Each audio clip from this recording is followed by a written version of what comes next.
आज मैं एक प्रॉब्लम डिस्कस करूंगा जो जेईई मेन 2021 में आया है। ये प्रॉब्लम देखिए क्या है कि टू आइडियल इलेक्ट्रिक डायपोल्स, यानी यहां पे देखिए टू इलेक्ट्रिक डायपोल्स है जो कि आइडियल है आपका A and B, having their dipole moments, यानी जो हमारा इलेक्ट्रिक डायपोल, यानी आप ऐसा समझिए जो हमारा इलेक्ट्रिक डायपोल आपका ए है उसका डायपोल मोमेंट आपका P1 है, और जो इलेक्ट्रिक डायपोल आपका B है उसका डायपोल मोमेंट आपका P2 है।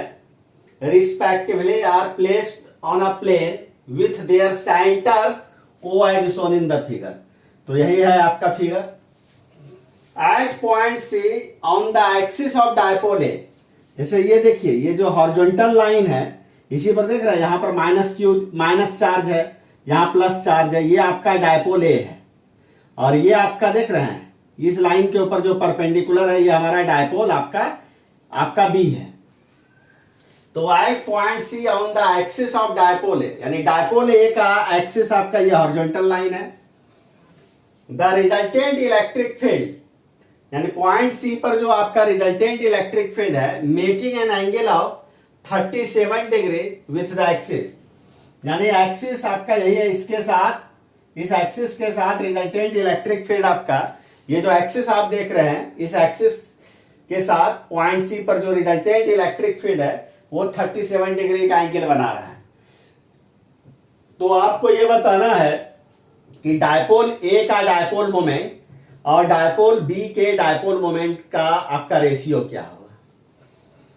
तो यहां पे देखिए क्या है कि हम लोग ये मान लेते हैं कि डायपोल के सेंटर से पॉइंट सी का जो डिस्टेंस है ये आपका स्मॉल आर है, यानी डायपोल के सेंटर से पॉइंट सी का डिस्टेंस आपका स्मॉल आर है। उसके बाद देखिए यहां पे आपका, चूंकि यहां पर इलेक्ट्रिक डायपोल्स आपका आइडियल है, तो आइडियल इलेक्ट्रिक डायपोल के से आपको यहां पर यह समझना है कि जिस पॉइंट पर, यानी पॉइंट सी पर यहां पर कैलकुलेशन होना है, तो सी का डायपोल के सेंटर ओ से जो डिस्टेंस होगा उस डिस्टेंस के कंपैरिजन में डायपोल के माइनस क्यू और प्लस क्यू चार्ज के बीच का डिस्टेंस आपका नेग्लिजिबली स्मॉल है। तो इस कंडीशन में जैसे देखिए डायपोल ए के लिए आपका पॉइंट सी आपका एक्सिस पर है, तो यहां पर पॉइंट सी पर जो डायपोल ए के कारण जो आपका इंटेंसिटी होगा, अगर उस इंटेंसिटी को अगर हम लोग अगर E1 अगर कहें तो E1 इक्वल टू आपका हो जाएगा P1 divided by 2 pi epsilon naught R cube. ये रिजल्ट आपको पता है, इस रिजल्ट को आप याद रखिएगा। अब देखिए दूसरा डायपोल जो B है, इस डायपोल B के लिए पॉइंट C आपका बाइसेक्टर प्लेन पर आ गया, तो बाइसेक्टर प्लेन पर जो इलेक्ट्रिक इंटेंसिटी होगा वो आपका डायपोल मोमेंट के अपोजिट डायरेक्शन में होता है। यहां देखिए क्या है कि डायपोल मोमेंट का डायरेक्शन देखिए आपका किधर है, आपका डाउनवर्ड डायरेक्शन में, माइनस से प्लस। तो इसका मतलब इलेक्ट्रिक इंटेंसिटी का जो डायरेक्शन होगा वो सी पर आपका क्या होगा, अपवर्ड डायरेक्शन में होगा। देख रहे हैं ये आपका इलेक्ट्रिक इंटेंसिटी का ये डायरेक्शन हो जाएगा, ये आपका E2 हो गया।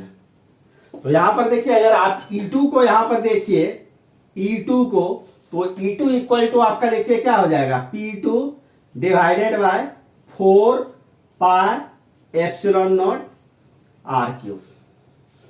यानी पॉइंट सी पर 2 इंटेंसिटी होगा, एक इंटेंसिटी होगा डायपोल ए के कारण, डायपोल ए के लिए पॉइंट सी आपका कहां है, एक्सिस पर है, और एक्सिस पर इंटेंसिटी ये होगा, और डायपोल बी के लिए पॉइंट सी आपका बाइसेक्टर प्लेन पर चला आया, तो बाइसेक्टर प्लेन पर आपका इंटेंसिटी आपका ये होगा। अब देखिए क्या है कि E1 और E2, यानी यहां पर ये आपका E2 वेक्टर हो गया, ये आपका देखिए ये आपका क्या है, E1 वेक्टर है। तो देखिए हम लोगों को पता है कि किसी एक पॉइंट पर अगर 2 वेक्टर्स अगर ऑपरेट करता है तो रिजल्टेंट कहां से पास करता है, उसी दोनों के बीच से। तो यहां पर देखिए पॉइंट सी पर जो आपका रिजल्टेंट इलेक्ट्रिक फील्ड होगा पॉइंट सी पर आपका रिजल्टेंट इलेक्ट्रिक फील्ड आपका ऐसे होगा, ये आपका रिजल्टेंट इलेक्ट्रिक फील्ड होगा। और देखिए ये आपका प्रॉब्लम में दिया हुआ है कि रिजल्टेंट इलेक्ट्रिक फील्ड आपका डायपोल ए के एक्सिस से कितना एंगल पर है, आपका 37 डिग्री के एंगल पर है। और आपको पता है कि अगर ये 37 है तो tan 37 अगर आप निकालिएगा tan थीटा, तो ये आपका क्या हो जाएगा, E2 बाय आपका E1 होगा। और देखिए हम लोग tan 37 का वैल्यू हम लोगों को पता है कि 3/4 होता है tan 37। अब आप क्या करिएगा, यहां देखिए E2 के जगह पर इस वैल्यू को रख दीजिए, E2 के जगह पर। तो E2 के जगह पर जब इस वैल्यू को रखिएगा, देखिए थोड़ा मैं बड़ा लिखता हूं, tan 37 देखिए कितना हो जाएगा आपका 3/4। और देखिए E2 के जगह पर आप P2 डिवाइडेड बाय आपका क्या हो जाएगा 4 पाई एप्सिलॉन नॉट आपका क्या हो जाएगा R3। और E1 के जगह पर आपका देखिए क्या हो जाएगा P1 डिवाइडेड बाय आपका क्या हो जाएगा 2 पाई एप्सिलॉन नॉट R3। नहीं, यानी यहां पर आप E2 और E1 के वैल्यू को हमने रख दिया। अब देखिए यही जो इक्वेशन आप देख रहे हैं ना, इसी इक्वेशन को आपको सॉल्व करना है। तो देखिए इसको हम लोग कैसे सॉल्व करेंगे, इसको मैं मिटा देता हूं। देखिए इसको सॉल्व कैसे करना है, देखिए 3/4 नहीं इज इक्वल टू, देखिए सबसे पहले आप इसको लिखिए न्यूमरेटर को, तो P2 डिवाइडेड बाय आपका क्या हो जाएगा 4 पाई एप्सिलॉन नॉट R3। अब देखिए डिनोमिनेटर ये ऊपर चला जाएगा 2 pi epsilon not R3, 2 pi epsilon not R3 divided by आपका क्या हो जाएगा, डिवाइडेड बाय आपका P1 हो जाएगा आपका। तो यहां पे देखिए तो 2 पाई एप्सिलॉन नॉट, ये आपका 2 कैंसिल आउट हुआ और R3 भी, यानी कहने का मतलब ये हो गया। और ये 2 यानी 3/2 इक्वल टू आपका क्या हो जाएगा P2 बाय आपका क्या हो जाएगा आपका P1। और आपका P1 bye P2 equal to क्या हो जाएगा 2 बाय आपका 3 हो जाएगा। तो this is the final answer. यानी यहां पर देखिए 4 ऑप्शंस आपका दिया हुआ है। ऑप्शन ए में देखिए, ऑप्शन ए में 4/3 है, ये तो नहीं होगा।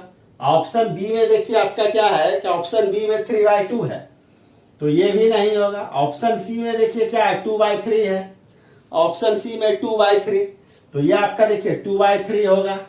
ऑप्शन डी में आपका क्या है आपका 3/8, तो 3/8 नहीं होगा। तो फाइनल आंसर आपका क्या हो गया, P1/P2 का रेशियो आपका क्या हो जाएगा 2/3। हाँ, यहां पे देखिए क्या है कि सम स्टूडेंट्स को ये आपका कंफ्यूजन होगा कि मैंने डायरेक्टली tan 37 डिग्री को E2/E1 कैसे मैंने लिख दिया। तो मैं आपको इसको भी मैं एक्सप्लेन कर देता हूं, समझिए। अब यहां पर देखिए क्या है कि E का वेक्टर E का जो कंपोनेंट होगा, ये यानी क्या बोलते हैं एक्सिस के अलाउंग, तो वो आपका क्या हो जाएगा E cos 37, यानी E cos 37 डिग्री। इसी को हम लोग क्या लिखेंगे E1 लिखेंगे। और इसी वेक्टर E का जो कंपोनेंट होगा यानी E2 वेक्टर के अलाउंग, उसको हम लोग क्या लिखेंगे E sin 37 डिग्री। नहीं, और ये आपका क्या हो गया E2, यानी जो रिजल्टेंट इलेक्ट्रिक फील्ड है E1 और E2 का जो रिजल्टेंट है वेक्टर E, उस वेक्टर E का एक्सिस के अलाउंग जो कंपोनेंट होगा वो E1 होगा, और आपका क्या बोलते हैं एक्सिस के परपेंडिकुलर जो कंपोनेंट होगा वो आपका E2 होगा। और आपको पता है कि जिस लाइन के साथ थीटा एंगल बनता है उधर वाला कंपोनेंट हम लोग क्या लेते हैं कॉस में लेते हैं। इसका मतलब E का कंपोनेंट डायपोल के एक्सिस के अलाउंग आपका कितना हो जाएगा E cos 37, तो वही तो हमने लिखा है, यानी E1 is equal to E cos 37 हो जाएगा। और E2 इक्वल टू आपका क्या हो जाएगा E का कंपोनेंट डायपोल के एक्सिस के परपेंडिकुलर, यानी E sin 37। तो यही अब आप इससे डिवाइड कर दीजिए, यानी कहने का मतलब ये हो गया कि E sin 37 डिग्री को डिवाइड कर दीजिए E cos आपका 37 डिग्री से, तो ये आपका क्या हो गया E2/E1 हो गया बउआ, E कैंसिल आउट हो गया। sin 37 डिवाइडेड बाय आपका क्या हो जाएगा cos 37, तो इसी को हम लोग क्या लिखते हैं, tan 37 डिग्री लिखते हैं, और यही आपका क्या हो गया E2/E1। तो यही रिजल्ट हुआ आपका। हाँ, लेकिन इस प्रॉब्लम को सॉल्व करने के लिए आपको E1 और E2 पता रहना चाहिए। इसलिए इस प्रॉब्लम में देखिए यहां पर ये मेंशन कर दिया गया है कि इलेक्ट्रिक डायपोल हमारा आइडियल है। यानी देखिए डायपोल के केस में जो भी कैलकुलेशन हम लोग करते हैं ना, यानी जो भी डिस्टेंस का मेजरमेंट हम लोग करते हैं सारा डायपोल के सेंटर से। यहां पर देखिए कॉमन सेंटर है, जो कि डायपोल ए का भी सेंटर आपका ओ पर है और डायपोल बी का भी सेंटर देखिए आपका ओ पर है। यानी सेंटर से सी का जो डिस्टेंस होगा उस डिस्टेंस के कंपैरिजन में जो आपका क्या है डायपोल का माइनस और प्लस चार्ज के बीच का जो डिस्टेंस होगा वो डिस्टेंस आपका क्या होगा, मच स्मॉलर होगा। यानी डायपोल के का नेगेटिव और पॉजिटिव चार्ज के डिस्टेंस के कंपैरिजन में स्मॉल आर ये आपका क्या होगा, मच लार्जर होगा। तो उस कंडीशन में E1 को कैलकुलेट करने का जो एक्सप्रेशन होगा ये हो जाएगा आपका, और E2 को कैलकुलेट करने का एक्सप्रेशन ये होगा। बस इस चीज को ही आपको याद रखना है, इसीलिए यहां पर ये मेंशन कर दिया गया है कि डायपोल आपका आइडियल है। तो ये प्रॉब्लम को मैंने अच्छे से डिस्कस कर दिया। चलिए आज के लिए इतना ही। अब नेक्स्ट क्लास में, नेक्स्ट लेक्चर में फिर मैं जेईई मेन का एक दूसरे प्रॉब्लम को डिस्कस करूंगा।